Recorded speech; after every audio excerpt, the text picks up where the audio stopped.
hay la misma tableta, el mismo principio activo, o sea, el mismo medicamento, el mismo principio activo en diferentes formas farmacéuticas. Puede ser tableta, puede ser inyectable, puede ser eh, jarabe o puede ser incluso transdérmico.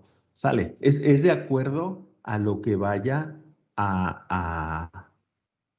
para lo que vaya a usarse y en qué momento usarse. Obviamente no es un desorden, no todos los principios activos se producen para todas las formas farmacéuticas. ¿Por qué? Porque no sería viable, no sería rentable para las empresas farmacéuticas. Se hace un estudio y se va viendo cómo se va moviendo el mercado, si se vende o no, pero obviamente antes de eso se hace un estudio de si realmente va a venderse, realmente se necesita. Realmente es un grupo grande de población, de pacientes potenciales, de consumidores potenciales que lo compraría. Si no, no tiene sentido. Imagínense invertir en algo que no se va a vender, no tendría caso, ¿no? Ok, entonces me detengo de compartir y me regreso ya a la presentación de nuestra introducción. Entonces ya me quedo más tranquilo de que era la vena cava superior y a su contraparte la vena cava inferior, ¿sale? Pero no sé, se me fue en ese momento la palabra cava, ¿sale? Ok, entonces nos habíamos quedado, aquí voy otra vez,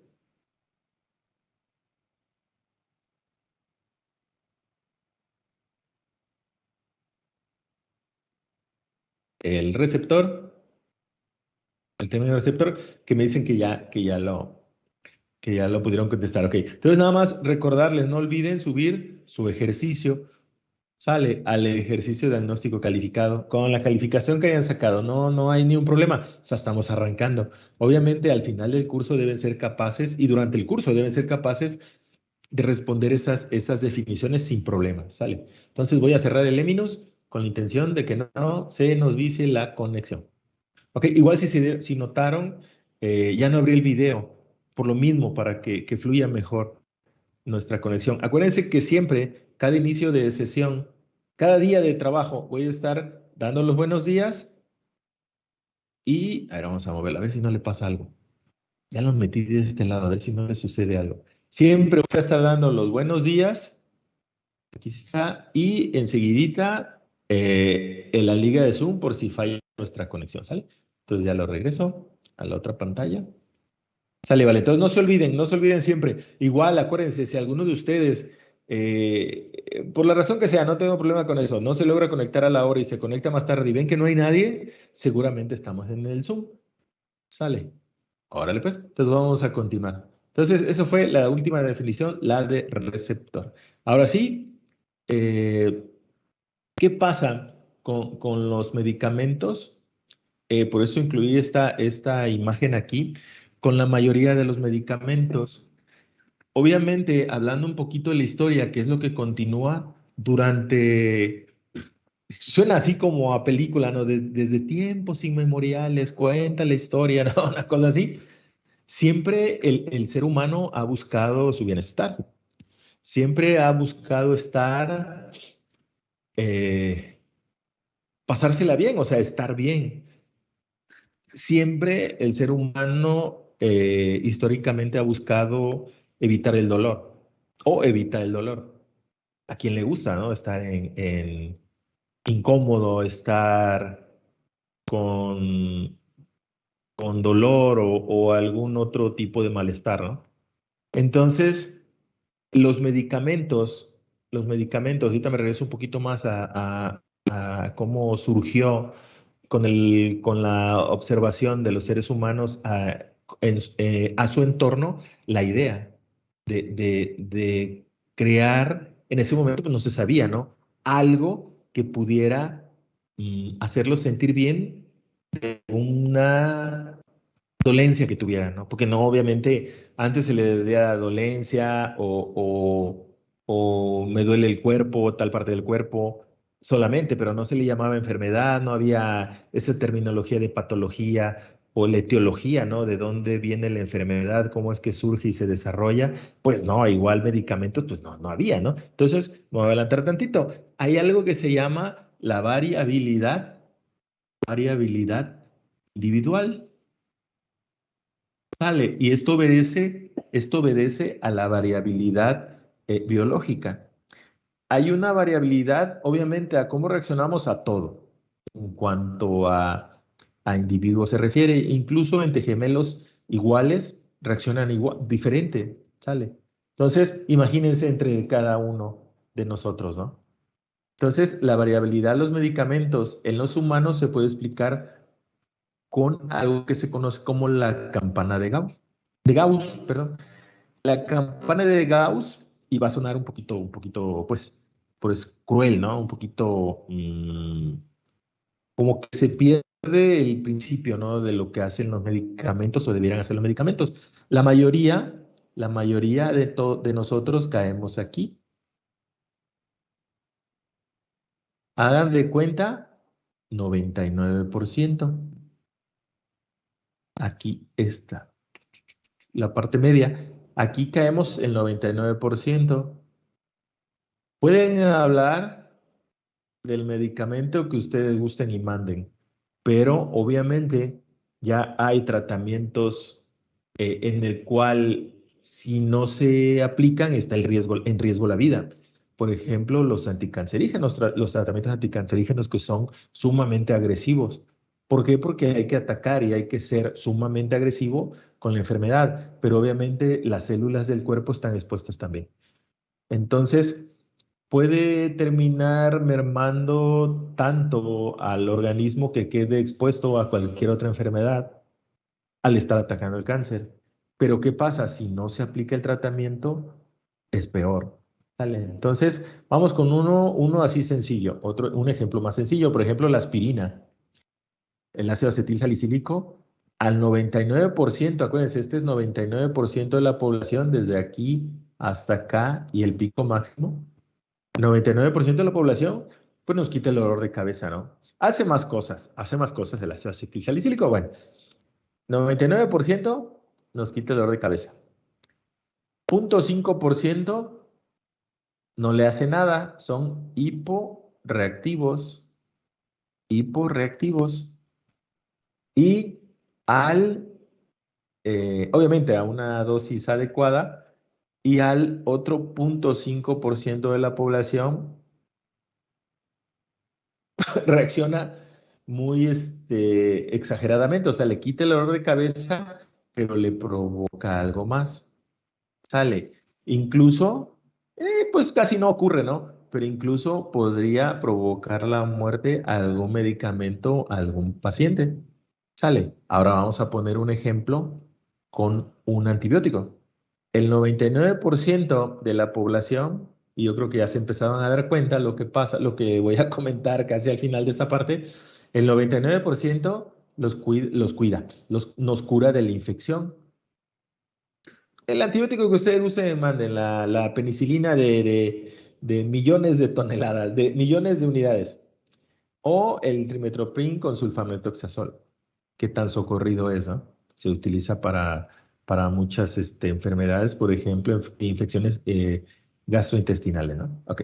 Entonces, 99% nos quita la infección. 0.5% no le hace nada, ¿sale? Pero 0.5%, el otro borde, mire, son los bordes de la campana de Gauss, el otro 0.5% le provoca una reacción, obviamente sí ataca, sí cura de la infección, pero además le puede provocar una reacción adversa, incluso la cual podría provocarle la muerte. Como la reacción que yo les mencionaba, la reacción de Steven Johnson, que veremos ya con figuras después, la cual nada más para que se imaginen esa reacción de Steven Johnson, nada más para que se den una idea. Acuérdense de las clases de morfo, fisiología, en el cual revisamos después de la introducción el epitelio. El epitelio, acuérdense que cubre una superficie externa o reviste una interna. Entonces, ustedes ya lo saben, epitelio hay en todo nuestro organismo porque todas las capas externas y las internas, las capas de órganos y tejidos, son de epitelio. Imagínense que esas capas de naturaleza epitelial se empiecen a desprender, empieza a haber sangrado, incluso por las mucosas. ¿Y donde hay mucosas? Tan solo las narinas, o sea, las dos fosas nasales, las narinas y la boca, ¿sale? Entonces puede conllevar a la muerte. A lo que voy es, y creo que ya se dieron cuenta, ¿va a haber muertes por los tratamientos que existen en la población? Sí. ¿Va a ayudar a la mayoría? Sí, yo se los acabo de mencionar, 99%. 0,5% no le va a hacer nada, pero 0,5% le va a crear una reacción adversa o una reacción tan exagerada que pudiera estar en riesgo la vida. Pero tiene que ser así. ¿Por qué? Porque siempre se debe buscar, miren, 99% siempre se debe buscar el bien de la mayoría. ¿Sale? Y yo creo que también ya se dieron cuenta con las vacunas, tan solo de las vacunas anti-COVID. Va a haber lo mismo, 99% que les va a proteger, les va a proteger, no es la ausencia de la enfermedad, los va a proteger de la enfermedad. A uno no les hará nada, pero a otros les va a hacer reacción. Sale, pero la mayoría de la población va a estar protegida. ¿Ok? Entonces, desafortunadamente, aunque suene muy cruel, es así, tiene que ser así, porque se busca el bien común, el bien de la mayoría, para que prevalezca la especie. ¿Sale? Entonces, con esto quería entrar esta es la campana de Gauss, en el cual 99% somos la gran mayoría, este es 0,5% y 0,5%. Ah, perdón, es 99. Ah, no, sí, sí, está bien. 0,5 y 0,5 son los bordes. Pueden ponerle ahí en sus notas hiporreactivo e hiperreactivo, o si buscan ahí en su buscador que acostumbren usar campana de Gauss, sin duda encontrarán con los rótulos, ¿no? ¿Sale? Ok. Bueno, pues ahí está. Obviamente, habrá medicamentos que eh, son tratamientos más agresivos. Entonces, esta campana de Gauss puede cerrarse, sale, que puede aumentar el riesgo de que, obviamente, siempre deberá ser mayor la parte central, 99%, 95%, 80%, pero puede aumentar la población. Esta línea que se vaya recorriendo, en el cual las personas a las cuales no les hace nada sea mayor, pero también a las cuales les hace más daño sea mayor también. Sale, todo depende de la molécula. Otra vez, el caso de los anticancerígenos. Es evidente que lastima mucho el organismo, afecta mucho a las células propias, las células que de per se, que de manera per se están en nuestro organismo. ¿Sale? Ok, vamos a seguir. Ah, ok, ya cambió. La idea. Antes, un poco, mucho antes, muchísimo tiempo antes de la idea, el ser humano siempre buscando su bienestar, siempre buscando estar bien, o siempre tendiendo a estar cada vez mejor, observando a su alrededor y obviamente en los asentamientos que había en las distintas partes del mundo, se fueron dando cuenta que había algo, que había cosas que los enfermaban. Pero también se fueron dando cuenta que en la naturaleza había cosas que podían ayudarlos. Sale, antes una infección eh, estomacal, una infección en la garganta podría complicarse tanto que morían muchas personas. Sale, y ahora es en automático, ¿no? Ya se sabe incluso qué tratamiento es el adecuado dependiendo de los padecimientos. Bueno, entonces observaban que morían muchas personas. ¿Qué hacer? ¿Qué podemos hacer? Por ejemplo, en las infecciones estomacales se daban cuenta que los perritos, los animales, o bueno, quizás lo que hacía las veces el perro en aquella era, notaban que se curaba o cuando lo veían que estaba como desganado, tirado así, tirado, recostado en un borde del patio, por decirlo, ¿no? O en lo que era su casa, su hogar, y estaba así como enfermo, o vomitaba, o defecaba con diarrea.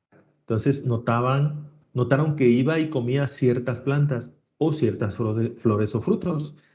Entonces, el ser humano tuvo la idea, pues, ¿no? O se le ocurrió, pensó que algo había alrededor también que podía ayudarles. Otro ejemplo, en el Amazonas, en Brasil, los indios que de esa región se dieron cuenta que había una sustancia llamada curare, bueno, ahora se conoce como curare, que era como una especie de resina. Entonces se dieron cuenta que adormecía al que se lo comía, porque les vuelvo a repetir, en ese ensayo de error, el ser humano, obviamente sí empezó a atinarle, ¿no? Ah, no, pues mira, esta sustancia quita la diarrea, o sea, el perrito dejaba de defecar con diarrea, entonces también a nosotros, a lo mejor nos ayuda, lo que sea, ¿no? Y ya ahí comentando entre todos, porque pues ¿quién era médico? Nadie, ¿no? Entonces en ese ensayo de error, algunas sí le atinaban, pero a otras no. Entonces también había muchas muertes por envenenamiento o agravamiento de la enfermedad. O sea, se querían curar de una cosa y se terminaban envenenando o matando de otra cosa porque se intoxicaban, ¿no? ¿Sale? Entonces, en ese ensayo de error, los indios del Amazonas se dieron cuenta que esa resina, pues adormecía y si era muy alta la dosis podía matar a una persona, ¿no? O un animal grande. Entonces, ¿qué hicieron? ¿Qué hicieron? Y obviamente ya había arcos y flechas. En la punta de la flecha le untaban ese curare y al animal, porque cazaban mucho obviamente, ¡pum!, le tiraban la flecha y sí lo herían obviamente, pero ese curare al entrar en el organismo del animalito evitaba que se alejara más. Entonces,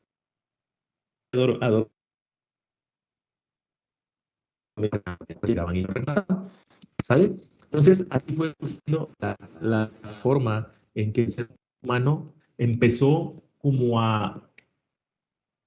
de manera empírica. ¿Por qué? Porque era ensayo y error,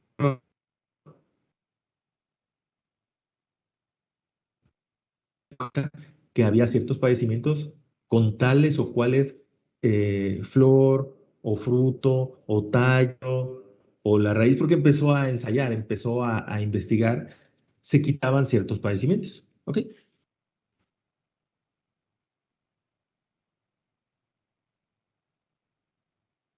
La idea. Y en eh, Claudius Galeno, que es el padre de la medicina moderna, que vivió de estos años de 120, imagínense de a qué año vivió, 129 al año 200 después de Cristo, y él fue el primero eh, que realizó el primer intento por considerar el fondo teórico de la farmacología. Es decir, los empiricistas, los empíricos, decían que todo es encontrado por la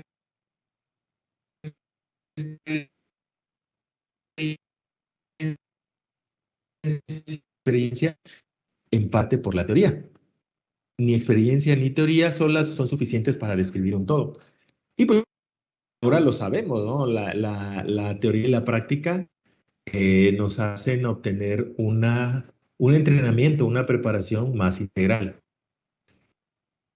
Más que si lo hacemos todo en error, ensayo y error, hasta que no lo vivimos, ¿no? No se nos olvide, o teórico.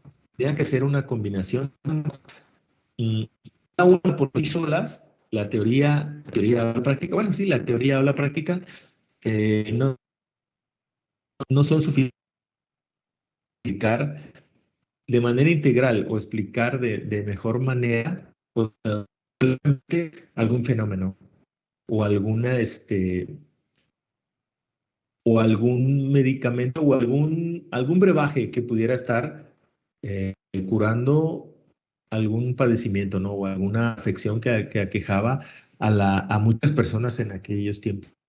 Sale. Y obviamente pasaba lo mismo que ahora. Cuando hay una enfermedad o un padecimiento o una serie de signos que afectan a muchísima población, se destina más tiempo y recurso a curarlo. ¿Sale? ¿Por qué? Porque está afectando mucho a la población. Obviamente, se ve de la mayoría. Ahora pues ya hay más intereses, ¿no? Las grandes farmacéuticas le destinan grandes cantidades de dinero, sobre todo las transnacionales, a investigar de más a fondo enfermedades y buscar probables tratamientos. ¿Para qué? Para poder comercializarlos. ¿Sale? Pero siempre habrá eso, el tratar las enfermedades que afectan a la mayoría de las personas. Ahora, en nuestro caso, en estos tiempos que vivimos, bueno, además del coronavirus, pues obviamente la diabetes, la hipertensión, el colesterol alto, el triglicérido alto, la obesidad. La obesidad es un boom que ha habido de unos años para acá, en el cual esa enfermedad afecta a una grandísima cantidad de la población. ¿Sale? Eh, eh, Soy-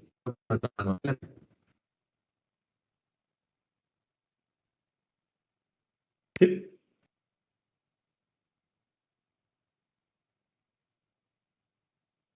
o creo que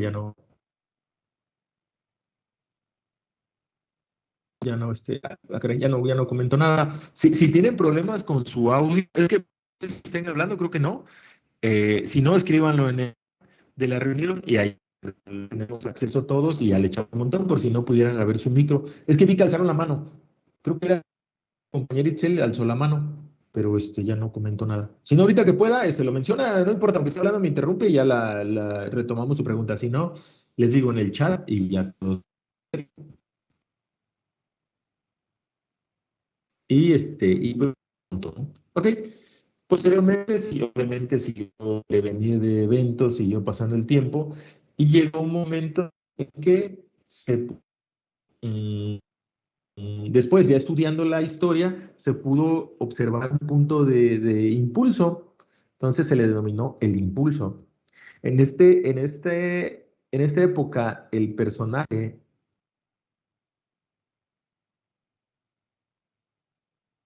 Ah, ok, menciona a su compañero que sí encendió su micrófono, pero que no la escuchábamos. O bueno, no sé si nada más no la escuché yo, pero ¿qué pasó, Itzel? Si no, escríbelo aquí en el chat y ahorita lo comentamos la pregunta que pueda tener. Y si no, espero que logre arreglar ahí, haciendo algunas modificaciones en su equipo, el micro y ya la podamos oír todos. Dale. Ok. En esta época, el personaje más característico fue Theophrastus von Hohenheim, mejor conocido como Paracelsus o Paracelso, que vivió de 1493 al año 1541 después de Cristo y fue el primero en cuestionar las doctrinas impuestas en la antigüedad, demandando conocimiento acerca de los principios activos en remedios prescritos. ¿Por qué? Como ejemplo, siempre ha habido, ¿eh? Siempre ha habido personas que se tratan de aprovechar de los demás, ya sea por el desconocimiento, eh, se aprovechan de las personas, ¿cómo decirlos? ¿Cómo, cómo mencionarlo? O confían demasiado en los demás. Entonces, había pues mucho charlatán. Vendían bromas o o jarabes o brebajes que ellos prometían que curaban, por ejemplo, la ceguera o que hacían crecer el cabello o que quitaban, ¿qué podría ser? Mm,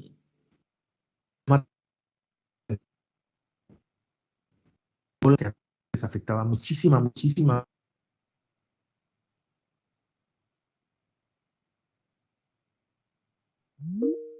O sea, cosas que eran una mentira, o sea, no iba a haber ningún cambio en las personas que lo compraran. Entonces, en este impulso, como que empezó a haber un poquito más de la frase que describe, ya vi su comentario, ay, es que ahora no puedo quitar la ventana que se abrió. Itzel, ahorita lo retomo, Itzel.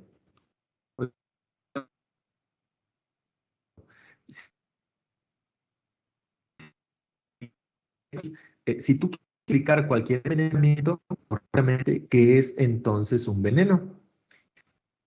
Realmente, o sea, de hecho, todas las cosas son veneno. Nada existe sin serlo.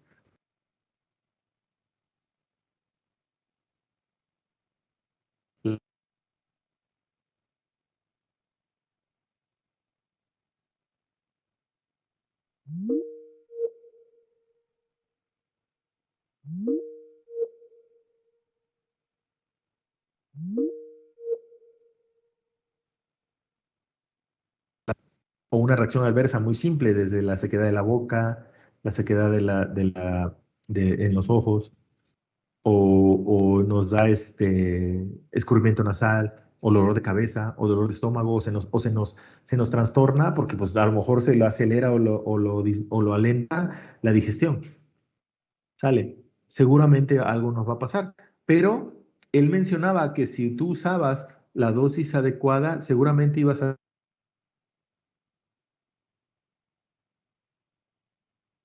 su compañera.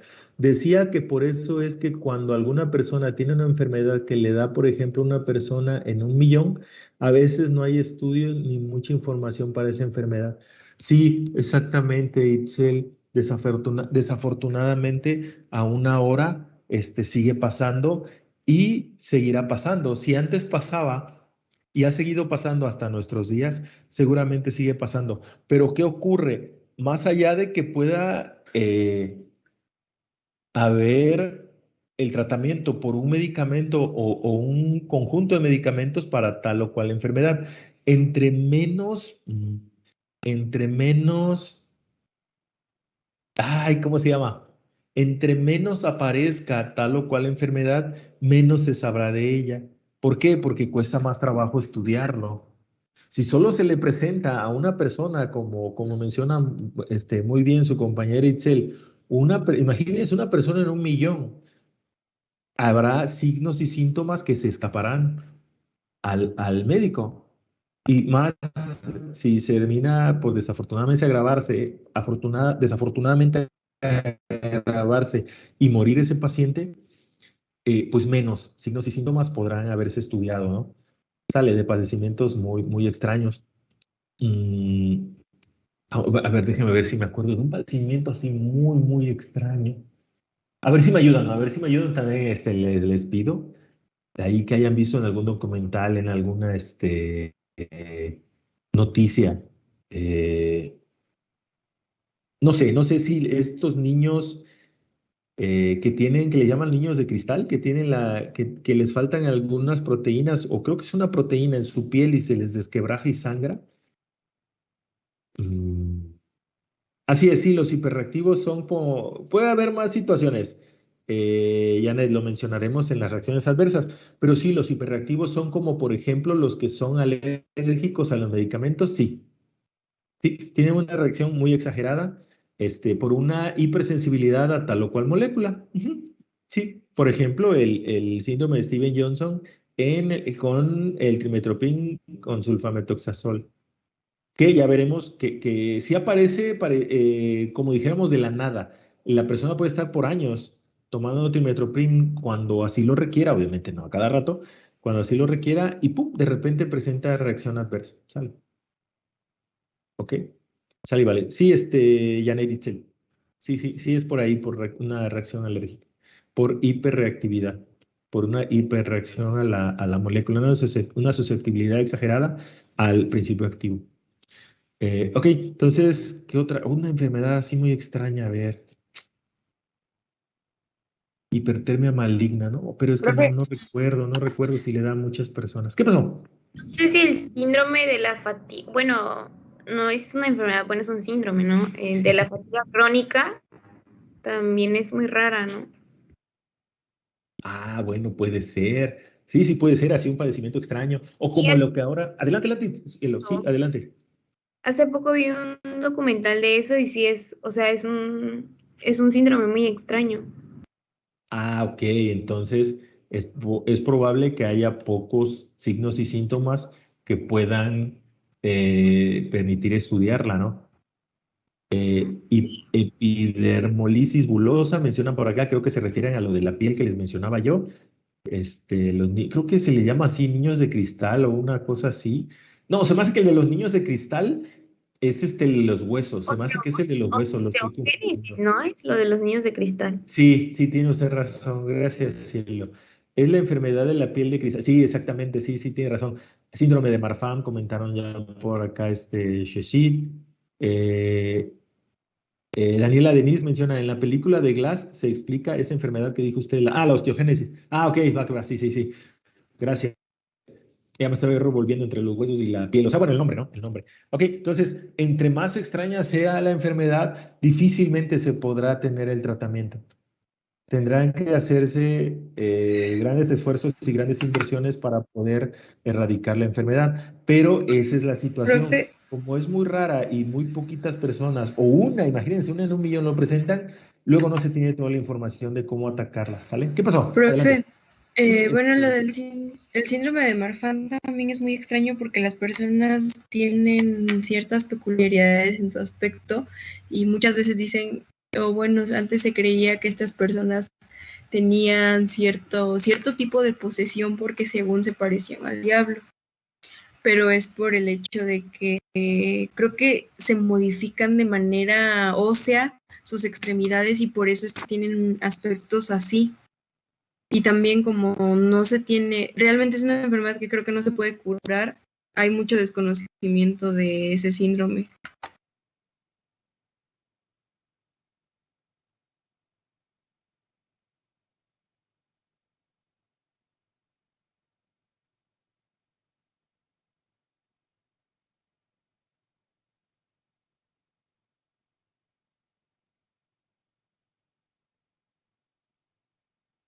Es correcto, perdón, no, no podía activar mi micro, le estoy dando clic y clic, creo que yo mismo lo estaba activando y desactivando, pero ya estoy aquí otra vez.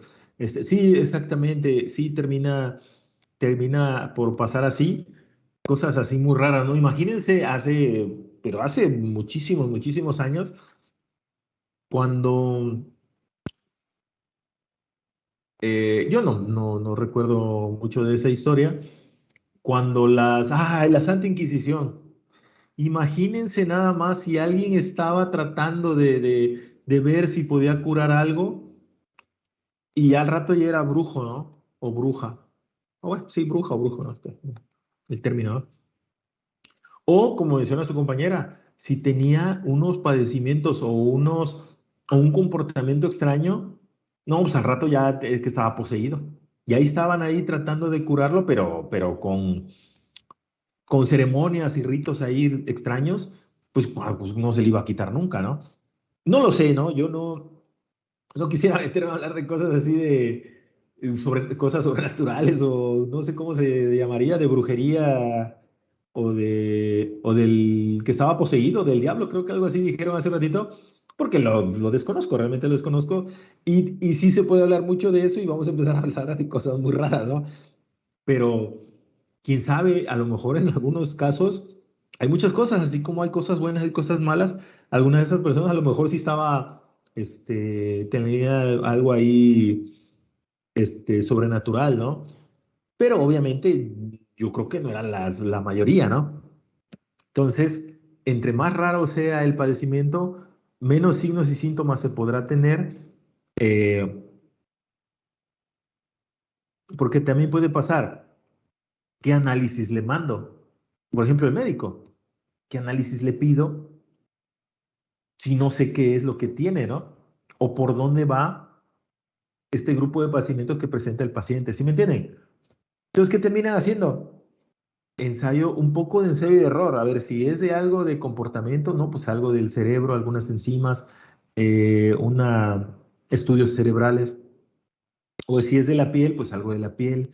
Si es de los huesos, moléculas que tengan que estar presentes, proteínas que estar presentes, y enzimas, si están o no, cuáles están y cuáles no están, por ejemplo. Cosas así. Entonces, termina un poco el médico de ir a tientas y de explorar las posibilidades que puede haber.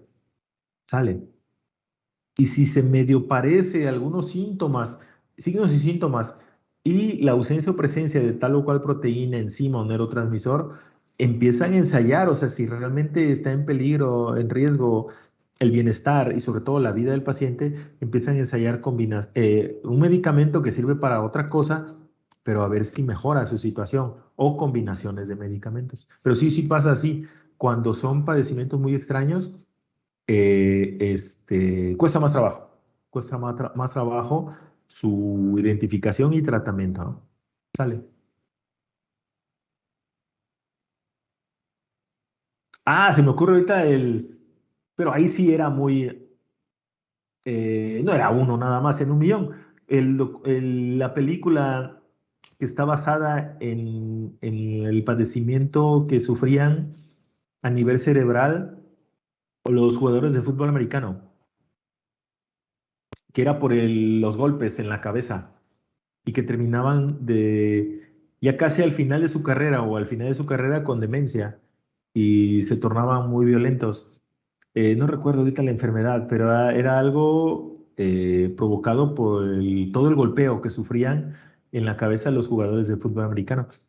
Entonces, también lo mismo, ¿no? No atinaban a saber qué era y como esa asociación de fútbol americano tiene mucho poder, tiene mucha presencia, por muchos años bloqueó el que salieran a la luz esos datos, ¿no?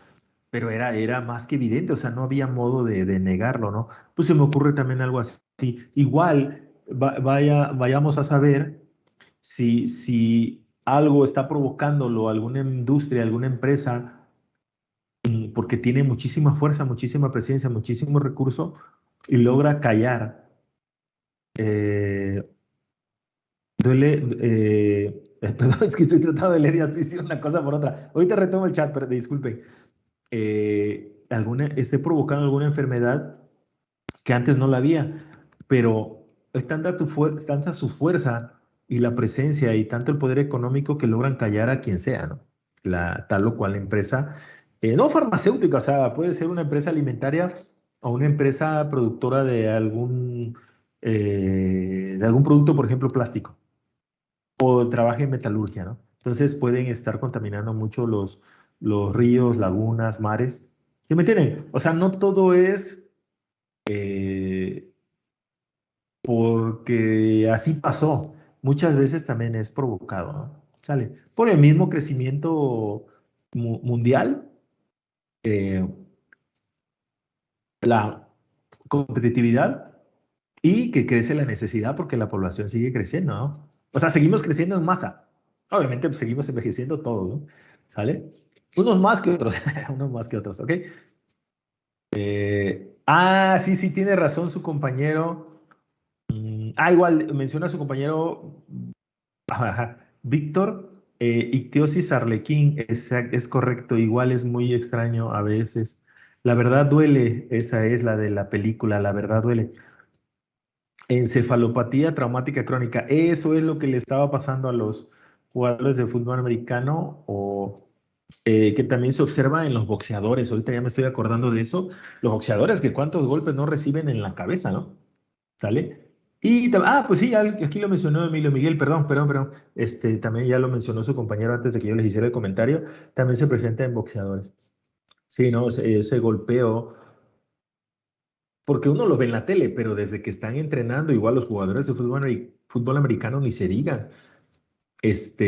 Uno los ve en la tele ya cuando es la función, ¿no? La función box o en el caso del partido del fútbol americano, ¿no? Pero todo el tiempo están sometidos a ese golpeo porque entrenan casi diario o diario, ¿no? Ambos, ¿no? Jugadores de fútbol americano y los boxeadores. Entonces, eh, tarde que temprano dañará el cerebro. Es evidente, es franco el daño, ¿no? El efecto, ¿sale? Ok, vamos a continuar. Bueno, a ver, ya vi que escribieron otra cosita aquí de una vez. Sí, dice su compañera Arlet, sí, yo vi un documental de Aaron Hernández. Como no, donde es un jugador de fútbol americano y mató a una persona. Y por último, lo culparon a la encefalopatía traumática y la NFL lo quería ocultar. Como no, sí es cierto. Sí, sí lo vi también yo, que era una serie, ¿no? Un documental en serie. un documental, ¿no? ¿Cómo sería? ¿Sería una serie? No, sí, era un documental en serie. En Netflix, por si lo quieren ver. Bueno, también el comercial para todos. Estaba muy interesante. Sí, finalmente la historia de este jugador o sea, se terminó callando todo ya porque se suicidó. Se suicidó, al parecer se suicidó en su celda en la cárcel, ¿no? Porque ya estaba encarcelado, ¿no? Pero sí, sí es verdad. Culparon a la encefalopatía traumática crónica porque este jugador era muy destacado, eh, pues entrenaba desde pequeño, ¿no? Entonces todo ese golpeo se fue sumando hasta, hasta llegar al punto que asesinó, ¿no? A una persona sin razón aparente, ¿no? No era para tanto lo que sucedió.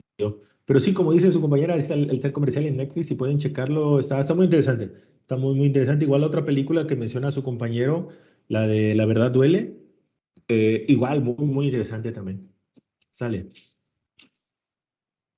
Igual la verdad oculta. Ah, pues sí, igual la verdad oculta que mencionó su compañero Víctor, que sale, es cierto, sale el actor Will Smith. Igual si pueden, pues, chequenla, ¿no? Está curioso, está interesante, ¿no? ¿Ok? Entonces, ahora sí, a ver si no me salté alguno. No, así seguimos. Ahora, posteriormente, después del impulso de toda esa, eh, todo ese cuestionar, ¿no? ¿Por qué? ¿Por qué? ¿Por qué dices eso? A ver, demuéstralo, ¿no? Si tú dices que eso es así, pruébalo. Dale. Siguieron pasando los años y llegaron los inicios. En este punto, un personaje muy característico de esa época, de los inicios de la farmacología ya más avanzada, que ya siguió creciendo, fue Johann Jacob Wepfer, que vivió de 1620 a 1695. Fue el primero en verificar por experimentación. Imagínense eso.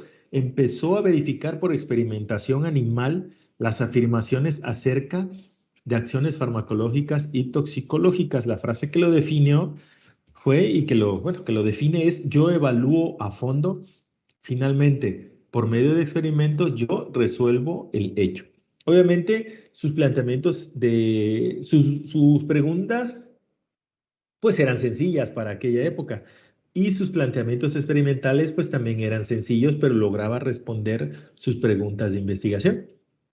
Entonces, él logró empezar a, a ordenar y a ver si realmente era cierto que tal o cual brebaje o tal o cual planta molida o flor o fruto molido realmente tenía el efecto que decían que tenía. Sale, contestando sus preguntas de investigación por medio de experimentación. Por eso él mencionaba: yo evalúo a fondo, finalmente por medio de experimentos, yo resuelvo el hecho. Si se cumplía o no lo que ahora ya saben ustedes, la hipótesis. Sale, él planteaba una pregunta: ¿sí, sí se cumple o no se cumple, ¿no? Y de esa manera él pudo ir desmembrando eh, verdades contra creencias nada más, ¿no? Contra creencias nada más. Ok, siguieron pasando los años y finalmente llegó lo que se le conoció como la época de la fundación.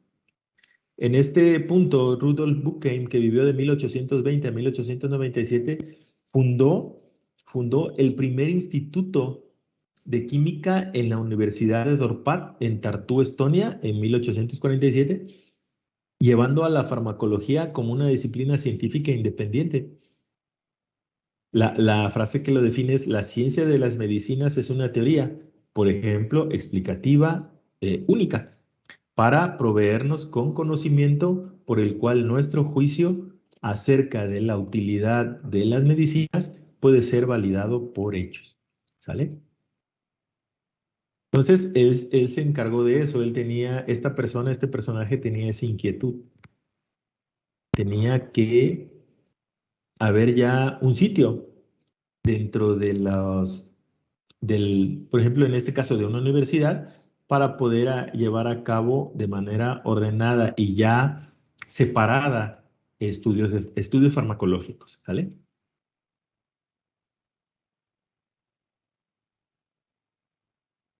Ok, siguieron pasando los años y llegó lo que ya estableció y consolidó y le dio el reconocimiento general a la farmacología a como la conocemos en nuestros días, y obviamente ha seguido creciendo y todas las áreas han seguido creciendo.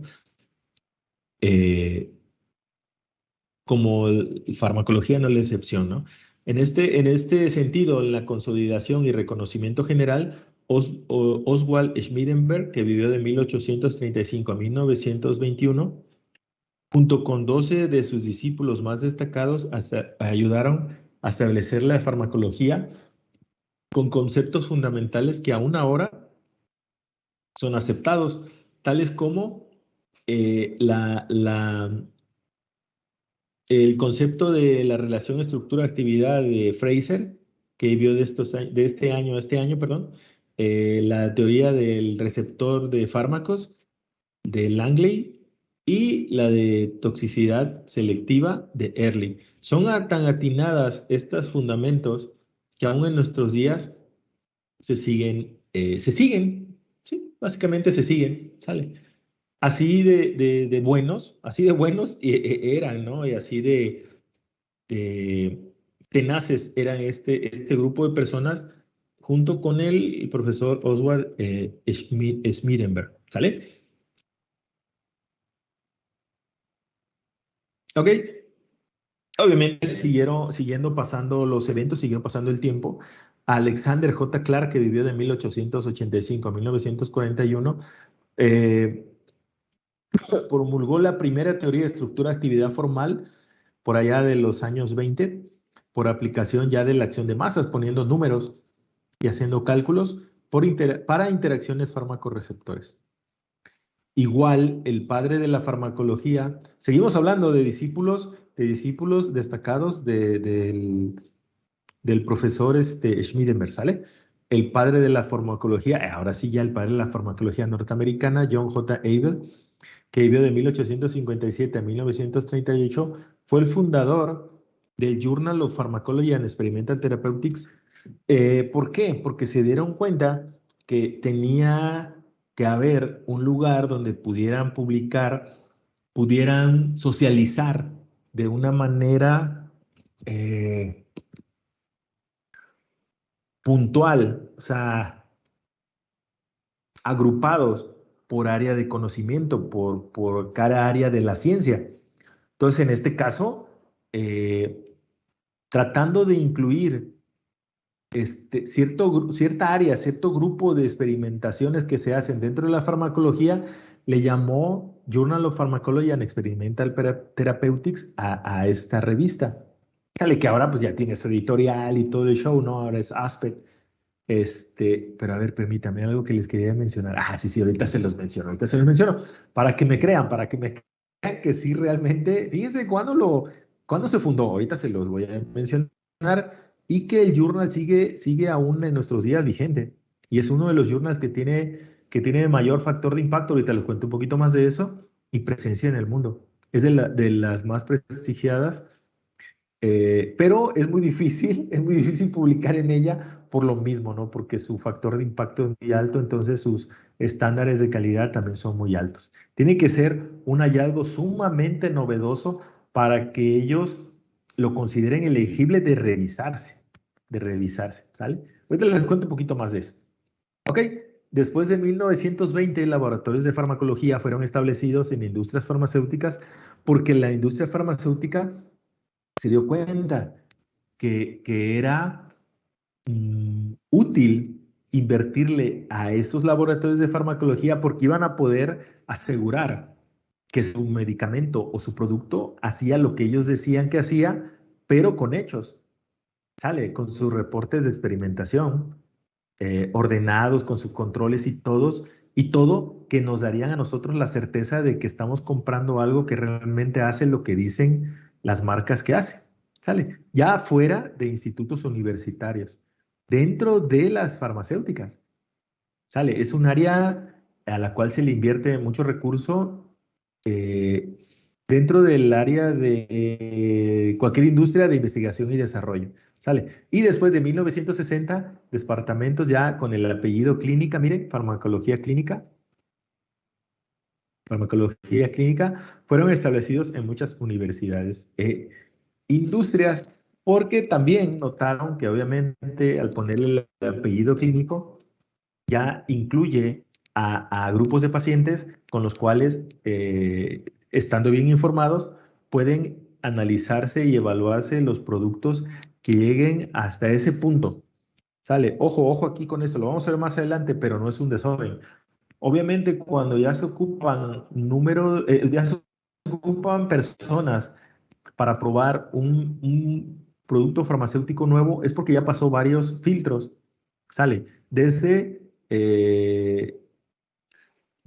la extracción, que puede ser de una planta, fruto, flor, lo que ustedes gusten y manten, de alguna parte de árbol, arbusto o planta, ya se evaluó, perdón, ya se calculó y se analizó dosis efectiva 50, dosis letal 50, ya se evaluó en célula, tejido, órgano aislado, animal íntegro, para proyectar, y obviamente si pasa todos esos filtros, se proyecta para, si no mal recuerdo, ya en la fase 3, ahí lo vamos a ver, ya con gráficas y todo, un seguimiento, ya se ocupa en humanos. Sale, no es una pachanga de que se les ocurre que hay que probarlo en el ser humano porque pues para allá va, ¿no? No, no, no. Tiene que librar ciertas cosas, cumplir ciertos estándares mm, así fehacientemente para poder llegar a probarse en ser humano. ¿Sale? ¿Ok? Entonces, eso ya implica el uso de pacientes en la farmacología clínica para ya casi salir al mercado, ¿no? Para ya casi salir al mercado. ¿Ok? Aquí les mencionaba yo de este journal, el Journal of Pharmacology and Experimental Therapeutics, para que me crean, para que me crean.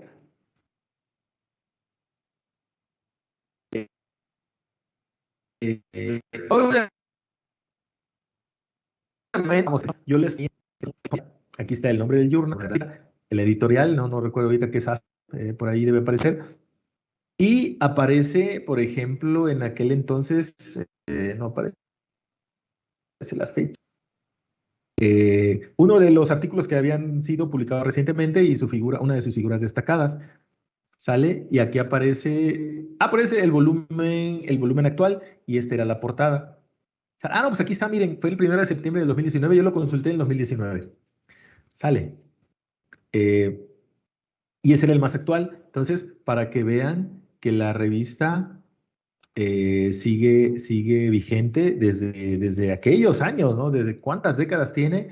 Y esta, esta revista es publicada continuamente, aquí lo menciona, y se publica mensualmente. ¡Wow! Publican mensualmente. Publica muy rápido. Ok. Entonces, para que me crean, porque yo les mencioné que eran, ¿qué? Esta persona vivió de este año a este año. Ay, no lo puedo marcar. John J. Abel vivió de estos años, perdón. Y para que me crean, miren, esta revista se empezó a publicar y continúa publicándose, miren, desde 1909. ¿Qué tal? Espero que ya me crean. ¿Ok? Ok. Yo les mencionaba. Vamos a hacer algo, vamos a hacer algo. A ver si me sale.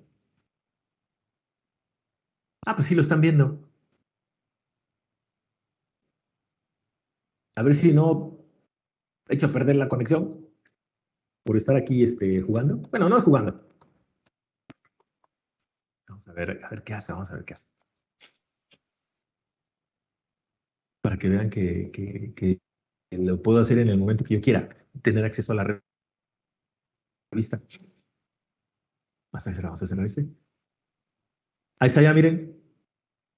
¿Qué tal? Ahora en el home de la revista nos presenta igual el current issue, que es el volumen actual, y aquí nos dice, miren, sale, el más reciente es el del 1 de agosto, el volumen 378, subvolumen 2, agosto del 2021.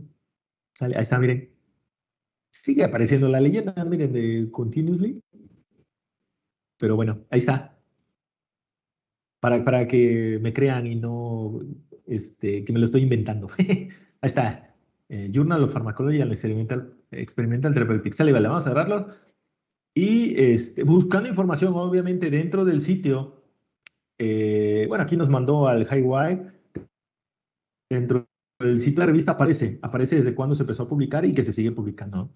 Y aparecen sus contactos y toda la información necesaria que por ley tiene que desplegar el sitio de la revista. Pero ahí está. Ok, yo le mencionaba lo del factor de impacto. El factor de impacto de una revista se calcula por el número de bibliotecas que lo tienen en su, ¿cómo se llama?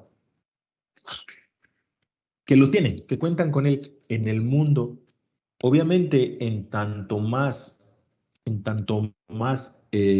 bibliotecas lo tengan en el mundo, quiere decir que es un journal que tiene mucha penetración en la población. Obviamente que se dedique a esa área, ¿no? O personas que les interese esa área. Sale. Entonces, de esa manera se hace ese cálculo. ¿Por qué? Porque quiere decir que es muy importante para el lector y que el gran número de ellos lo consultan. ¿Sale? Entonces, eso es el factor de impacto. ¿Ok? Vamos a ver qué más continúa. Permítanme. Profe, ¿y esa revista se compra o algo así? Eh, sí, fíjense que sí. No lo sé si ya está gratis. No sé, fíjense que no sé si la tiene gratis. A ver, pero vamos a hacer algo, vamos a hacer algo. Porque acuérdense que la biblioteca virtual, ya me estoy yendo ya para otra cosa, ya, bueno. Vamos a empezar a bajar artículos y... más adelante vamos a ver artículos, ¿eh? Más adelante vamos a ver artículos. No, creo que no es de esta revista, pero... eh, vamos a ver. Pero vamos a revisar algunos artículos en la segunda mitad de nuestro curso. Si logro ya. Se me hace que no están gratis.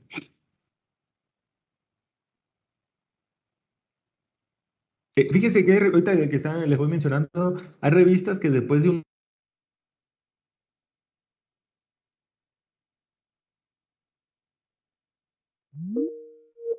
Hay revistas que después de año y medio, pero es no pagar por el artículo. Vamos a ver si usted lo deja. Bueno, perdón, llamé un artículo, que es el que está en su inicio, en su home. Sale. Es que no sé si sea porque estoy conectado a la red de la UV. Acuérdense que la UV tiene acceso a varias revistas, por ejemplo, las que están en la editorial del Sevier, por convenios que tiene la universidad con esas editoriales. Pero sí me está permitiendo. Miren, llamé el artículo y el PDF dentro del artículo. No, sí, miren, sí se permite, sí se puede. Pues está muy padre. Miren, como es el artículo que apenas acaba de salir, todavía está en esta versión. No está en la versión como luego vemos, no sé si he checado alguno, que ya es el formato que sale en el volumen. Todavía falta que lo pasen al formato del volumen. Sale, pues ahí está, miren, sí se puede tener acceso al artículo. Y y es una revista que digo, tiene un altísimo factor de impacto y mucha presencia en cuanto al área, ¿no? Este es de la cefazolina, el articulín. Sale, es el estudio de la farmacocinética en ratón. Aquí lo dice. De la cefazolina. Ok, como les mencionaba, ¿no? Aparece así, como en un formato todavía que no está adecuado para como aparecen en la revista. Miren, a ver si lo puedo llamar rápido a otro. Vamos a irnos, a ver si un año atrás.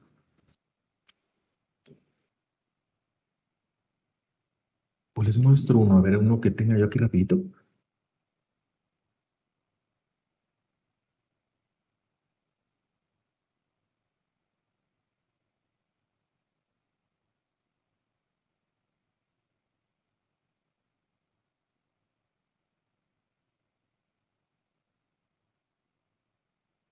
Ah, miren, aquí tengo uno.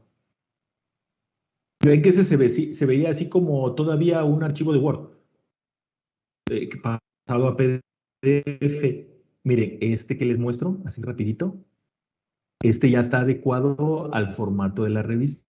Miren ustedes, ¿ya vieron? Entonces, el título, depende de la revista, ¿no? Pero la mayoría aparece así, el título del artículo, obviamente, aquí está la referencia, y aparecen dos columnas, miren, el abstract, y ya aquí aparecen los datos de los autores, y aparece la otra columna, y así continúa, ¿no? Se lee esta, y luego se pasa a esta, y así se va leyendo de izquierda a derecha, de arriba hacia abajo, primera columna y segunda columna, y así se sigue. Entonces, este ya está adecuado al formato de la revista, a tal o cual volumen, ¿sale? Pero sí, sí se puede tener acceso a la revista, a los artículos de la revista, y está muy padre. Es algo muy padre. Ok. Entonces ahí está, les quería mostrar eso para que vieran que sí, desde 1909 hay esta revista. Ok. Entonces vamos a seguir avanzando. Miren, ahorita voy a hacer lo siguiente. Me voy a seguir como hasta las 12, 12:30, 12:35, porque no les di receso y ahí me detengo. Sale, poco a poquito, acuérdense, le vamos a ir subiendo la intensidad. Si se acuerdan en las clases de Morfo, poco a poquito le fuimos subiendo la intensidad conforme transcurrieron las clases, ¿sale? Entonces vamos a ir poco a poquito ahí metiéndole más trabajo. Bueno, además de las tareas, ¿va? Además de las tareas que vamos a ir encargando, ¿ok? Entonces, ahí está. Vamos a retomar algunas definiciones. En el caso de la farmacología, es el estudio de sustancias que interactúan con sistemas vivientes por medio de procesos químicos, en especial cuando se unen con moléculas reguladoras y activan o inhiben procesos corporales normales, como ya vimos al principio. Fíjense que a una hora, y, y es de llamar la atención porque ha crecido muchísimo la toxicología, siendo una rama de la farmacología, lo cual pues, sorprende, ¿no? No, ya debería haberse separado, pero bueno, vaya, así sigue siendo, ¿no? Es la rama de la farmacología que estudia los efectos indeseables de las sustancias químicas en los seres vivos, desde células individuales hasta ecosistemas complejos. Obviamente, al estudiar uno u otro, es inevitable tocar parte de la farmacología en la toxicología y en la farmacología de la toxicología, ¿sale? Ok, ahora bien, nuevamente el fármaco puede definirse como cualquier sustancia que ocasione un cambio en la función biológica por medio de sus acciones químicas. Aunque la primera también es correcta, es toda sustancia natural o sintética que tenga una actividad farmacológica y que se identifique por sus propiedades físicas o químicas o acciones biológicas, que no se presenten en forma farmacéutica, porque entonces ya sería las condiciones para ser empleado como medicamento o ingrediente de un medicamento. ¿Sale? Ese sería fármaco. Acuérdense, si tienen alguna duda, pregunta, comentario, pueden abrir su micro y si no, lo escriben en el chat y ya ven que lo vamos aquí retomando. ¿Sale? Seguimos.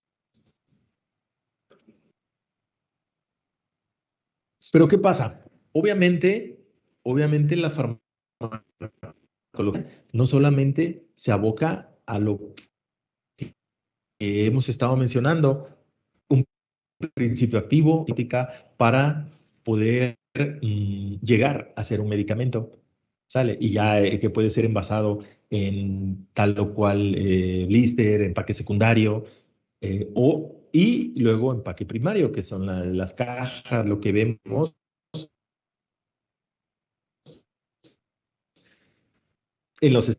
Lleva eso sí, pero hay más cosas. Por ejemplo, las áreas de estudio de la farmacología. Aquí en este caso, sustancia, pueden llamarle principio activo, que sería esta, que hace las veces de esta palabra aquí, sustancia. Pero ¿qué pasa? Hay varias áreas. Está el área farmacocinética y el área farmacodinámica. Pero esta es una parte nada más, miren. Esta es solo una parte. ¿Por qué? Porque luego los medicamentos o se desechan inadecuadamente o hay un derrame por error de alguna planta así al medio ambiente o a los mantos acuíferos. Entonces conlleva más áreas, ¿no? Vamos en primer lugar del lado, bueno, del panel del lado izquierdo, que es la que vamos a revisar más en detalle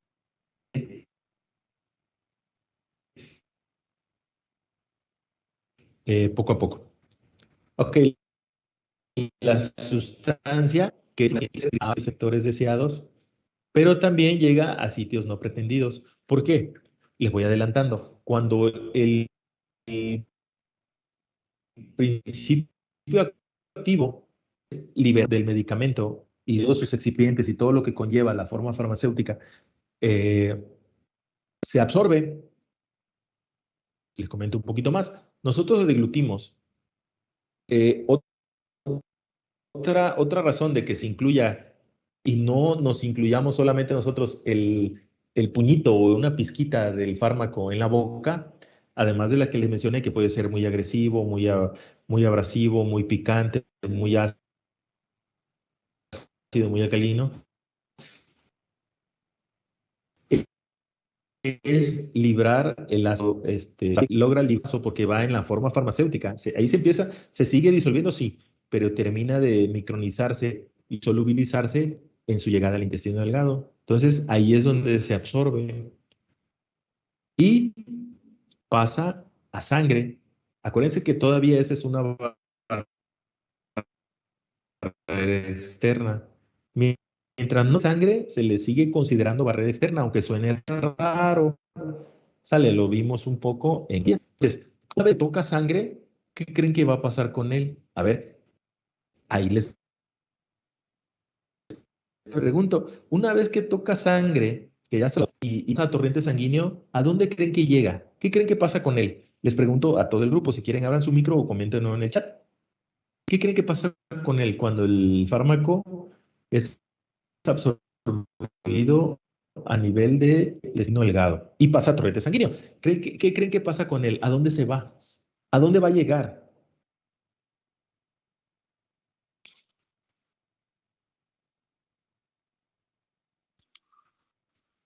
Pues se distribuye por toda la sangre, ¿no? Entonces llega a todo el cuerpo. Se distribuye en toda la sangre, a todo el cuerpo. Aquí, ¿A la célula? aquí. A las células, a todos. Entra en la parte de distribución, menciona Alex Adán. ¿Alguien más? Ok, es correcto. Una vez que toca torrente sanguíneo, es distribuido, es transportado a todos los rincones de nuestro organismo, todos los rincones de nuestro cuerpo. Por eso es que, ahora que volvamos a ver esto, llega a tejidos deseados, sí, pero también llega a sitios no pretendidos. ¿Por qué? Porque el torrente sanguíneo hace eso, transportar, entre otras cosas, oxígeno y nutrientes a todos los rincones de nuestro cuerpo, entiéndase a todas las células de órganos y tejidos. Sale. Y bien, como bien dice su compañero Adán, es la parte de distribución. Acuérdense que, vayan recordando que farmacocinética se refiere al ADVE, a esos 4 términos: absorción, distribución, biotransformación y eliminación. Hay libros que puede decir, en lugar de ADME, puede decir ADME. Sería absorción, distribución, metabolismo, en lugar de biotransformación, y eliminación.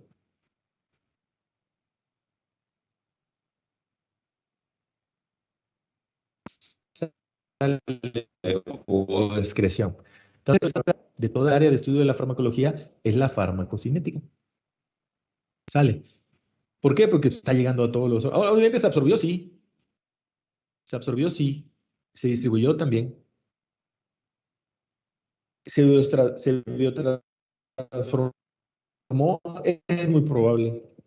Y por eso es eliminado también. Entonces, esta primera parte es farmacocinética, pero si lo notan, si seguimos las flechas, ya se habrán dado cuenta. La farmacocinética nos va a llevar ¿a qué? A la farmacodinámica. Dicho de otra, más del ADME o ADME, también es, ojo, lo que el organismo le hace al fármaco. Podríamos razonarlo. Lo que el organismo le hace al fármaco. Ah, caray, pues ¿qué le hace el organismo? Matando, lo está distribuyendo, lo está biotransformando y lo está eliminando, Eliminando es lo que el organismo le hace al fármaco. ¿Ya se dieron cuenta? ¿Cómo lo toma? ¿Cómo lo distribuye?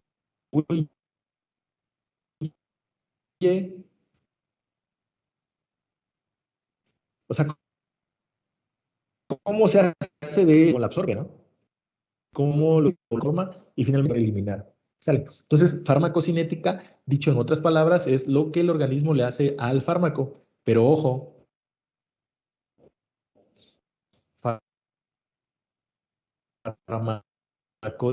o farmacodinámica, como dice aquí, es lo que el fármaco le hace al organismo. Perfecto. Sale, y aquí lo menciona. Llega a tejidos efectores deseados, sí. Ah, ok, aquí puntualizamos. Llega a tejidos efectores deseados, sí. Llega a sitios o tejidos deseados, sí, pero donde tener efecto o mayor efecto es donde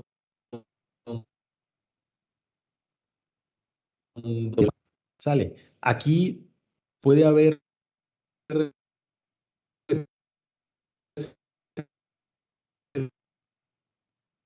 receptores que llega a todos los lugares, tienen efecto que es el dolor de cabeza. Pues sí, llega a otros lados, pero donde están los receptores es a nivel de los sensores de dolor. Sale, entonces mitiga el dolor, por decir. ¿Ok? Para más adelante. ¿Ok? Entonces, ahora, si estamos diciendo que farmacodinámica es lo que el fármaco le hace al organismo, entonces es lógico pensar que aquí dentro de la farmacodinámica vamos a encontrar el término efectos terapéuticos. Estando en el sitio correcto y teniendo los efectos correctos, puede guiar a efectos tóxicos. Igual, si estamos en efectos tóxicos. Acuérdense que depende de la variabilidad biológica, lo que es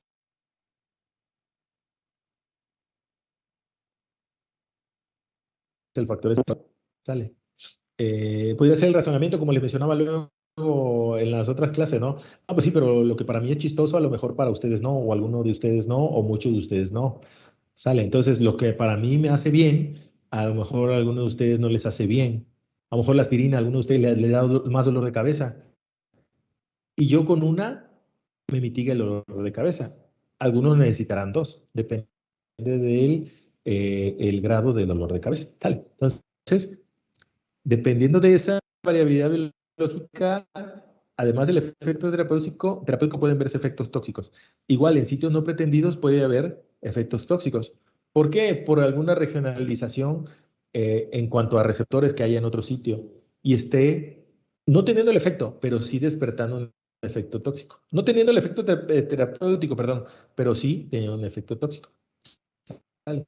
Entonces, todo esto, todo en conjunto es farmacología y toxicología médica. Pero ¿qué pasa cuando el fármaco inadecuadamente se derrama o se vierte al medio ambiente de manera descontrolada, o sea, de manera indiscriminada, llega a otros? Sale, no solamente nosotros podemos deglutir tal o cual molécula, también otros allá en el medio ambiente, los que sea. Sale, incluso los gusanos que se encuentran debajo de la tierra. Sale. Entonces, puede llegar a otros organismos y todavía a más organismos. ¿Por qué? Porque es lógico pensar, y ustedes lo saben, nada más que lo damos por hecho. Cada animal o o muchos animales en su cadena alimenticia tienen depredadores. Entonces, este organismo que está en el medio ambiente llega a más organismos en el mismo medio ambiente. Pero es por eso, por sus depredadores. ¿Sale? Y finalmente, esto se denomina toxicología ambiental. Igual, cuando podríamos pensar que se regresa a nosotros, cuando nosotros,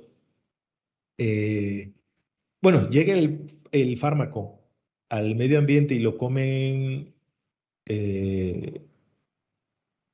no sé, los peces, o lo que les decía los gusanos, y al morir se deshacen y se descomponen en la tierra, y nosotros luego ahí ya sembramos o se siembra, pues, ¿no? Las frutas, verduras, legumbres a la que luego tenemos acceso nosotros. Entonces, se podría hacer un gran círculo vicioso en lugar de un gran círculo. ¿Sale? Igual, otro ejemplo que se me ocurre y que está influenciando nuestro sistema endocrino, ahora conocidos como microplásticos, también nosotros los vertimos de manera inadecuada y descontrolada. Y yo creo que fue un submarino que enviaron a uno de los puntos más profundos del mar, de los océanos, del mar. ¿Qué creen que encontraron? Además de organismos que en ese nivel de presión de frialdad. ¿Qué creen que encontraron en esa profundidad, en esas profundidades tan grandes? ¿Qué se les ocurre que encontraron? Estamos hablando de microplásticos. Que, bueno, les estoy haciendo el comentario de microplásticos. Bueno, entonces, sigo ahorita. Si pueden, por favor, abran su micro, no importa aunque esté hablando, o escriban en el chat. ¿Qué creen que encontraron en uno de los puntos más profundos del mar? Entonces, nosotros vertemos esos plásticos al aire, llega a los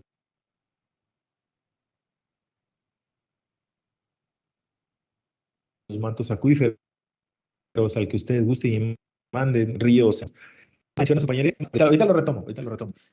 Finalmente, esos plásticos que llegan al mar o al acuífero que sea, se erosiona por el sol y se termina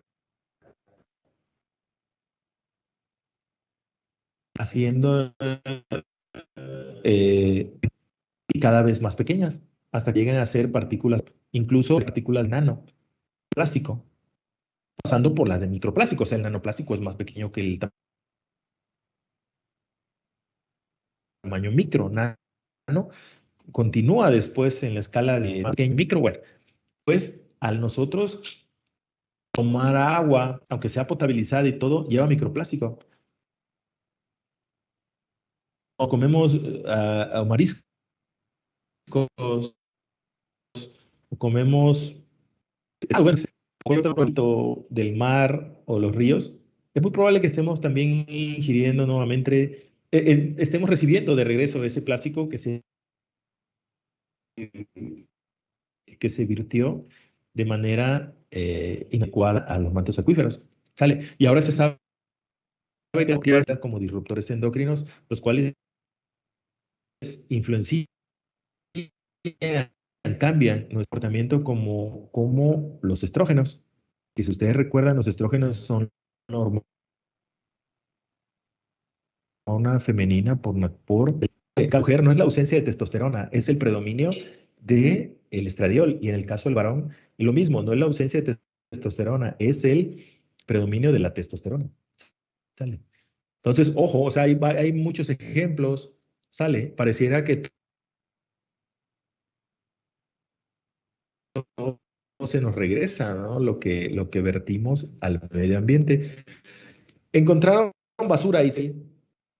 ¿Qué tipo de basura se les ocurre que encontraron? Encontraron bolsas de basura plástica o desechos, botellas de plástico a esas profundidades. Porque pues, la marea, las corrientes No, las corrientes debajo de la capa superior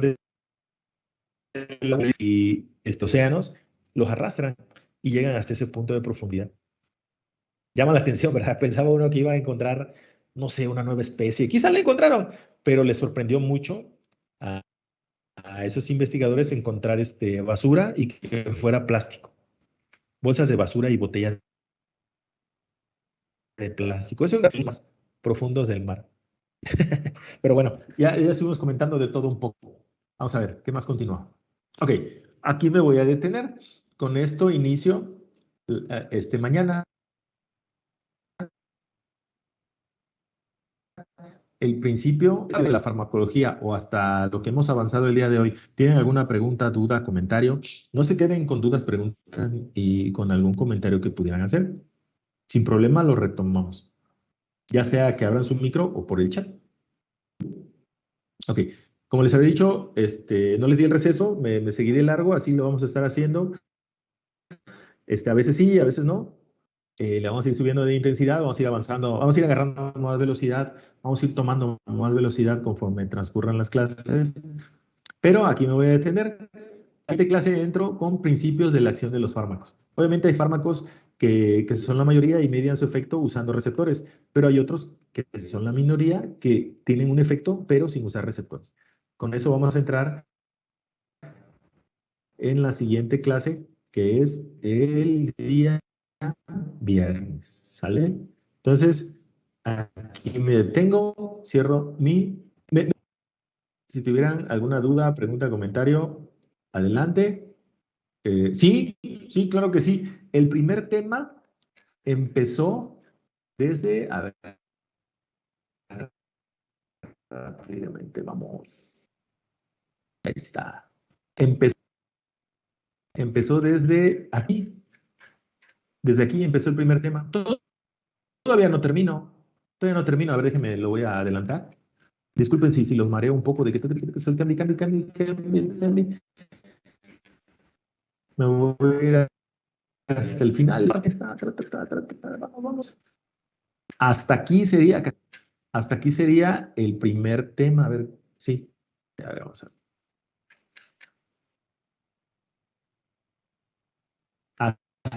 Hasta aquí sería la primera unidad, que son 51.